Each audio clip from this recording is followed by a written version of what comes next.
Hello ವೀಕ್ಷಕರೇ, welcome to ಸಿರ್ಸುಲೋಕ್ಸ್. ಮಳೆಗಾಲ ಬಂದರೆ ಹೊಲಗಳಲ್ಲಿ ಯಥೇಚ್ಛವಾಗಿ ಸಿಗ್ತಕ್ಕಂಥ ಸೊಪ್ಪು ಈ ಎಣ್ಣೆ ಸೊಪ್ಪು.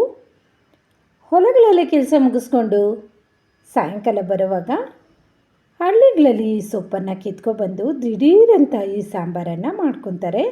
ತುಂಬ ಟೇಸ್ಟಿಯಾಗಿರುತ್ತೆ, ಆರೋಗ್ಯಕ್ಕೂ ತುಂಬ ಒಳ್ಳೆಯದು. ಮುದ್ದೆ ಹಾಗೆ ಅನ್ನದ ಜೊತೆ ಸೂಪರ್ ಕಾಂಬಿನೇಷನ್ ಆಗಿರುತ್ತೆ.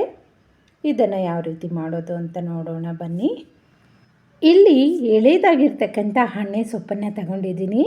ಇದನ್ನು 3-4 ಸತಿ ಚೆನ್ನಾಗಿ ತೊಳ್ಕೊಬೇಕು. ತುಂಬ ಮಣ್ಣಿರುತ್ತೆ. ಇದನ್ನು ನೀಟಾಗಿ ಶುದ್ಧ ಮಾಡಿಕೊಂಡು ತೊಳ್ಕೊಂಡಿದ್ದೀನಿ. ನೋಡಿ, ಈ ಸೊಪ್ಪು ಈ ಥರ ಬರುತ್ತೆ. ಇದು ದೊಡ್ಡದಾಗಿ ಸಹ ಬೆಳೆಯುತ್ತೆ. ಇದು ಎಳೆ ಸೊಪ್ಪಾಗಿರೋದ್ರಿಂದ ತುಂಬ ಟೇಸ್ಟಿಯಾಗಿರುತ್ತೆ.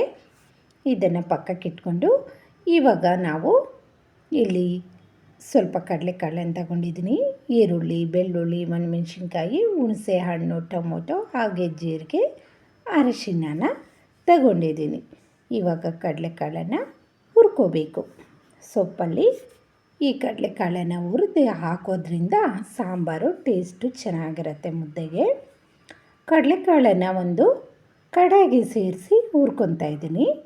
ಇದನ್ನು ಹುರ್ಕೊಳ್ಳೋವಾಗ 1/4 ಸ್ಪೂನಷ್ಟು ಎಣ್ಣೆನ ಸೇರಿಸಿ ಹುರ್ಕೊಳ್ಳೋದ್ರಿಂದ ಕಡಲೆಕಾಳು ಚೆನ್ನಾಗಿ ಕ್ರಿಸ್ಪಿಯಾಗಿ ಫ್ರೈ ಆಗುತ್ತೆ. ಹಾಗೆ ತಿನ್ನುವಾಗ ಗಟ್ಟಿಯಾಗಿರೋದಿಲ್ಲ, ತುಂಬ ಟೇಸ್ಟಿಯಾಗಿರುತ್ತೆ. ಇವಾಗ ನೋಡಿ, ಈ ಥರ ಇದನ್ನು ಹುರಿದು ಪಕ್ಕಕ್ಕಿಟ್ಕೊಳ್ಳೋಣ. ಒಂದು ಮಡಿಕೆನ ಬಿಸಿ ಮಾಡ್ಕೊತಾ ಇದ್ದೀನಿ. ಬಿಸಿ ಮಾಡ್ಕೊಂಡ ನಂತರ ಅದಕ್ಕೆ 1.5 ಲೋಟದಷ್ಟು ನೀರನ್ನು ಸೇರಿಸ್ಕೊಂಡಿದ್ದೀನಿ. ನೀರು ಚೆನ್ನಾಗಿ ಕುದಿಬೇಕು. ಆವಾಗ ನಾವು ಈ ಶುದ್ಧ ಮಾಡಿಟ್ಕೊಂಡಿರ್ತಕ್ಕಂಥ ಹಣ್ಣೆ ಸೊಪ್ಪನ್ನು ಸೇರಿಸ್ಕೋಬೇಕು. ನೋಡ್ತಾ ಇದ್ದೀರಲ್ವಾ, ಇಷ್ಟು ಸೊಪ್ಪು ಹಾಕಿದ್ರೂ ಸಾಂಬಾರು ಕಡಿಮೆನೇ ಆಗೋದು. ಇದು ಬೆಂದರೆ ಸ್ವಲ್ಪ ಆಗಿಬಿಡುತ್ತೆ. ಈ ಸೊಪ್ಪನ್ನೆಲ್ಲ ಸೇರಿಸ್ಕೊಂಡು ಅದ್ರ ಮೇಲೆ ನಾವು ಕಟ್ ಮಾಡಿಟ್ಕೊಂಡಿರ್ತಕ್ಕಂಥ ಈರುಳ್ಳಿ, ಬೆಳ್ಳುಳ್ಳಿ, ಒಣಮೆಣ್ಸಿನ್ಕಾಯನ್ನು ಹಾಕ್ಕೊತಾ ಇದ್ದೀನಿ. ನೀವು ಹಸಿಮೆಣ್ಸಿನ್ಕಾಯಿ ಬೇಕಾದರೂ ಸೇರಿಸ್ಕೋಬಹುದು. ಇದರ ಜೊತೆ 2-3 ನಾಟಿ ಟೊಮೊಟೊವನ್ನು ಕಟ್ ಮಾಡಿ ಸೇರಿಸಿದ್ದೀನಿ. ಸ್ವಲ್ಪ ಜೀರಿಗೆ, ಸ್ವಲ್ಪ ಅರಿಶಿಣ ಪುಡಿ, ಇದೆಲ್ಲವನ್ನು ಸೇರಿಸಿ ಮುಚ್ಚಳ ಮುಚ್ಚಿ 2-3 ನಿಮಿಷ ಕುದಿಸ್ಕೊಂಡ್ರೆ ಸಾಕು, ಇದು ಬೇಯುತ್ತೆ. ಇವಾಗ ನೋಡಿ, ಮುಚ್ಚಳ ತೆಗೆದು ಇದನ್ನು ಚೆನ್ನಾಗಿ ಮಿಕ್ಸ್ ಮಾಡ್ಕೋಬೇಕು.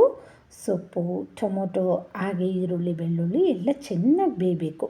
ನೋಡಿ, ಇವಾಗ ಬೆಂದಿದೆ. ಲಾಸ್ಟಲ್ಲಿ ಇದಕ್ಕೆ ಹುಣಸೆ ಹಣ್ಣನ್ನು ಸೇರಿಸ್ಬೇಕು. ರುಚಿಗೆ ತಕ್ಕಷ್ಟು ಉಪ್ಪನ್ನು ಸೇರಿಸ್ಕೊಂಡು ಸ್ಟವನ್ನು ಆಫ್ ಮಾಡಿ ಮುಚ್ಚಳ ಮುಚ್ಚಿ 1-2 ನಿಮಿಷ ಬಿಡಬೇಕು.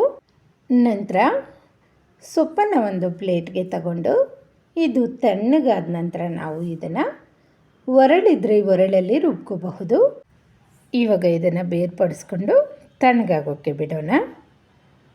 ಈರುಳ್ಳಿ, ಬೆಳ್ಳುಳ್ಳಿ, ಟೊಮೊಟೊ, ಮೆಣಸಿನ್ಕಾಯಿಯನ್ನು ಸಪ್ರೇಟ್ ಇಟ್ಕೊಂಡು ಸೊಪ್ಪನ್ನು ಸಪ್ರೇಟಾಗಿ ಮಾಡ್ಕೊಂಡಿದ್ದೀನಿ. ಮೊದಲಿಗೆ ನಾವು ಈ ಟೊಮೊಟೊ, ಮೆಣಸಿನ್ಕಾಯಿ ಇದೆಲ್ಲವನ್ನು ಮಿಕ್ಸಿಗೆ ಹಾಕ್ಕೊಬರೋಣ. ನಂತರ ಲಾಸ್ಟಲ್ಲಿ ಸೊಪ್ಪನ್ನು ಸೇರಿಸಿ ಇದನ್ನು ರುಬ್ಕೊಬರಬೇಕು. ತುಂಬ ಪೇಸ್ಟ್ ಮಾಡೋಕ್ಕೆ ಹೋಗಬಾರ್ದು.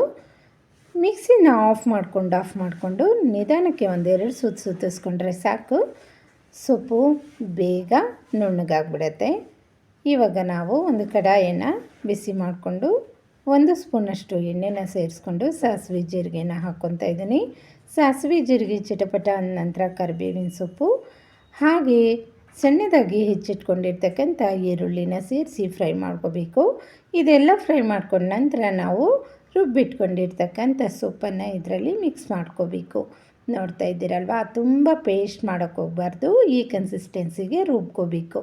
ಸೊಪ್ಪು ನೋಡಿ ಎಷ್ಟು ಚೆನ್ನಾಗಿ ಕಾಣ್ತಾ ಇದೆ ಗ್ರೀನಾಗಿ. ಇವಾಗ ಕನ್ಸಿಸ್ಟೆನ್ಸಿ ನೋಡಿಕೊಂಡು ಸೊಪ್ಪು ಬೆಂದಿರೋ ನೀರು ಹಾಗೆ ಮಿಕ್ಸಿ ಜಾರಲ್ಲಿ ಇರ್ತಕ್ಕಂಥ ಸೊಪ್ಪನ್ನೆಲ್ಲ ತೊಳೆದು ಇದಕ್ಕೆ ಸೇರಿಸ್ಕೋಬೇಕು. ಇದು ಸ್ವಲ್ಪ ಗಟ್ಟಿಯಾಗಿದ್ರೇ ಈ ಸಾಂಬಾರು ತಿನ್ನೋದಕ್ಕೆ ತುಂಬ ಟೇಸ್ಟಿಯಾಗಿರುತ್ತೆ. ಜಾಸ್ತಿ ನೀರನ್ನು ಸೇರಿಸೋಕ್ಕೆ ಹೋಗಬೇಡಿ. 1 ಕುದಿ ಬಂದ ನಂತರ ನಾವು ಫ್ರೈ ಮಾಡಿಟ್ಕೊಂಡಿರ್ತಕ್ಕಂಥ ಕಡಲೆಕಾಳನ್ನು ಇದರಲ್ಲಿ ಸೇರಿಸ್ಕೋಬೇಕು. ನಂತರ 1 ಕುದಿ ಬಂದರೆ ಸಾಕು, ಸಾಂಬಾರು ರೆಡಿಯಾಗಿಬಿಡುತ್ತೆ. ತುಂಬ ಟೇಸ್ಟಿಯಾಗಿ ಹಾಗೆ ಆರೋಗ್ಯಕರವಾಗಿರ್ತಕ್ಕಂಥ ಎಣ್ಣೆ ಸೊಪ್ಪಿನ ಸಾಂಬಾರು ಜೊತೆ ಬಿಸಿ ಬಿಸಿ ಮುದ್ದೆ ತಿಂತಾಯಿದ್ರೆ ಒಂದಲ್ಲ 2 ಮುದ್ದೆನ ಖಾಲಿ ಮಾಡಬಹುದು, ಅಷ್ಟೊಂದು ಟೇಸ್ಟಿಯಾಗಿರುತ್ತೆ. ಕಡಲೆಕಾಳನ್ನು ನಂಚ್ಕೊತ ಮುದ್ದೆನ ತಿಂತಾಯಿದ್ರೆ ನಿಜವಾಗ್ಲೂ ಸಖತ್ತಾಗಿರುತ್ತೆ. ಈ ಸೀಸನ್ನಲ್ಲಿ ಇದನ್ನು ಮಾರ್ಕೆಟ್ಗಳಲ್ಲಿ ಸಹ ಮಾರ್ತಾ ಇರ್ತಾರೆ. ಹಳ್ಳಿ ಕಡೆ ಇರೋರಿಗೆ ಹೊಲಗಳಲ್ಲಿ ಆರಾಮಾಗಿ ಸಿಗುತ್ತೆ. ಈ ಸೀಸನಲ್ಲಿ ನೀವು ಸಹ ಈ ಸೊಪ್ಪಿಂದ ಈ ಸಾಂಬಾರನ್ನು ರೆಡಿ ಮಾಡಿ ಹೇಗೆ ಬಂದಿತ್ತು ಅಂತ ನನಗೆ ಕಮೆಂಟ್ ಮಾಡೋದನ್ನು ಮರಿಬೇಡಿ. ಹಾಗೆ ಈ ರೆಸಿಪಿ ನಿಮಗೆ ಇಷ್ಟ ಆಗಿದ್ದರೆ ಪ್ಲೀಸ್ ನಮ್ಮ ಚಾನಲನ್ನು ಸಬ್ಸ್ಕ್ರೈಬ್ ಮಾಡ್ಕೊಂಡು ನೋಡಿ. Thank you for watching.